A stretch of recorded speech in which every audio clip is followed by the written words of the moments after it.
Halo, kembali lagi di channel Magic. Jadi pada video kali ini kita akan membahas kelebihan maupun kekurangan daripada fitur GoPay tabungan ini. Apakah sebenarnya menguntungkan ataukah worth it gitu ya kita mengupdate akun GoPay Plus kita menjadi GoPay tabungan? Apa saja fitur yang nantinya akan berkurang ataukah ada fitur yang bagus gitu ya di GoPay tabungan ini sehingga kita mengharuskan itu upgrade ya dari GoPay biasa menjadi GoPay tabungan? Atau mungkin ada di antara kalian yang ingin mengupdate gitu ya akun GoPay Plus-nya menjadi GoPay tabungan tetapi masih ragu gitu ya apakah bagus fitur dari GoPay tabungan ini. Nah, di sini tepat sekali jika kalian menonton video ini karena di sini saya sendiri sudah menggunakan GoPay tabungan sudah kurang lebih 1 tahun. Nah, di sini saya akan jelaskan beberapa kelebihan maupun kekurangan selama saya menggunakan dari GoPay tabungan ini. Jadi untuk yang belum tahu apa sih dari GoPay tabungan ini? GoPay tabungan ini merupakan fitur gabungan gitu ya antara e-wallet yaitu GoPay yang bergabung dengan perbankan yaitu Bank Jago. Maka terbentuklah yang namanya dari fitur GoPay tabungan.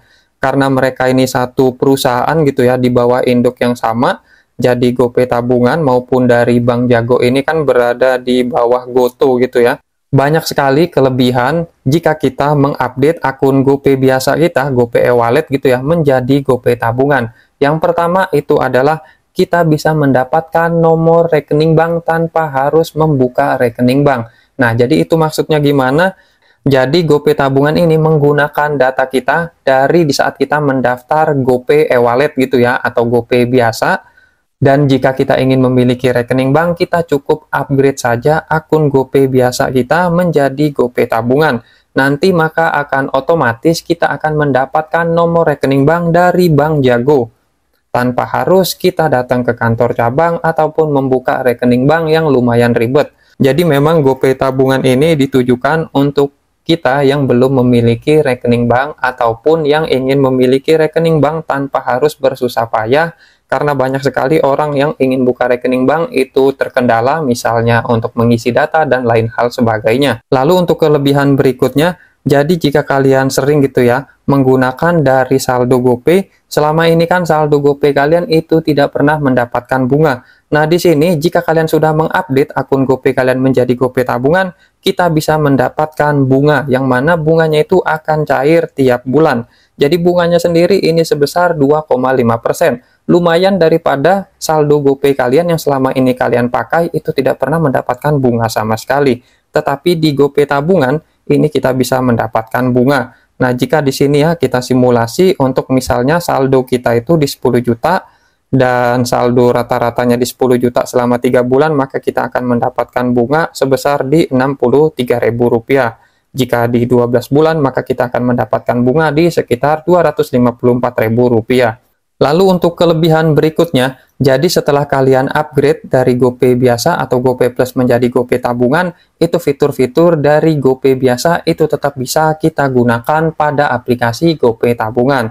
Seperti misalnya di saat kita ingin top up ataupun mengisi saldo dari GoPay tabungan, sekarang kita mendapatkan dua fitur untuk mengisi saldonya. Di sini ada fitur top up, jadi untuk isi saldonya, kita yang seperti saya bilang di awal, kita akan mendapatkan rekening tabungan dari Bank Jago. Jadi kalian cukup transferkan aja ke rekening Bank Jago. Nanti akan masuk saldonya itu ke GoPay tabungan kita. Dan untuk cara yang kedua, seperti biasa, kita masih bisa untuk top up saldo e-wallet dengan menggunakan nomor telepon kita. Jadi nomor telepon yang terdaftar pada aplikasi GoPay itu kalian bisa tetap untuk melakukan isi saldonya. Dan ditambah lagi setelah kita mengupgrade dari akun GoPay tabungannya, nanti di sini kita bisa dapatkan kuota gratis untuk top up ataupun isi saldonya. Ini jika melalui virtual account kita mendapatkan kuota sebanyak 5 kali per bulan. Dan jika melalui aplikasi GoPay ini kita mendapatkan kuota sebanyak 2 kali per bulan. Jadi kita bisa isi saldo GoPay kita melalui dua cara tersebut dengan gratis kuota juga. Dan selain itu kita juga bisa dapatkan ini ya gratis untuk top up-nya melalui dari ATM ataupun M-Banking ataupun Internet Banking. Nah, di sini ada beberapa bank gitu yang memberikan kuota gratis untuk isi saldo dari GoPay nabung kita, seperti dari BRI, BCA, Mandiri, BNI, Bank Jago, dan juga Bank Permata. Selain itu, fitur unggulan menurut saya setelah kita upgrade menjadi GoPay tabungan, yaitu kita bisa mentransfer ataupun mengirimkan saldo GoPay tabungan kita ke manapun secara gratis sebanyak 100 kali per bulan. Jadi bahkan ini lebih bagus gitu ya dari Bank Jagonya itu sendiri. Dan kalau di Bank Jago itu kan harus ada saldo minimum gitu ya untuk mendapatkan kuota gratis untuk transfer ke seluruh bank. Sedangkan di GoPay tabungan mau saldo kalian itu di bawah 1000 pun tetap dapat, kalian itu tetap akan mendapatkan kuota gratis transfer ke seluruh bank dengan kuota 100 kali tanpa syarat. Dan untuk kelebihan berikutnya, kita bisa menyimpan saldo GoPay itu sampai di atas 20 juta rupiah. Jika sebelumnya di GoPay Plus itu hanya bisa menyimpan saldo itu maksimalkan di 20 juta rupiah, sedangkan jika sudah di-update menjadi GoPay tabungan, maka kalian bisa menyimpan saldo itu bisa sampai di ratusan juta rupiah. Dan untuk kekurangannya sendiri ini menurut saya nggak ada ya, karena semua fitur dari GoPay Plus ataupun GoPay e-wallet biasa itu semuanya ada di fitur dari GoPay tabungan. Dan kita juga bisa melakukan tarik tunai saldo GoPay tabungan di ATM BCA. Ini untuk kelipatan minimal di Rp50.000 dan maksimal satu kali tarik tunai itu ada di Rp1.200.000.